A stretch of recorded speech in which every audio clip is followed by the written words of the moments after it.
అయితే లేదు.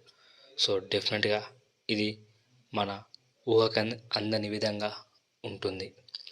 3 నిమిషంల ఈ టీజర్ వేరే లెవెల్లో ఉంది. సో ఇందులో రుద్ర అంటే శివభక్తుడు. అటు రామాయణం ఉంది, ఇటు శివభక్తి ఉంది. ఆ మెడలో నంది మరియు త్రిశూలం.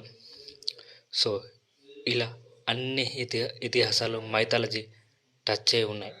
సో ఇది ఏ రేంజ్లో ఉంటుందో మనం ఊహ కూడా అందని విధంగా ఉంటుంది.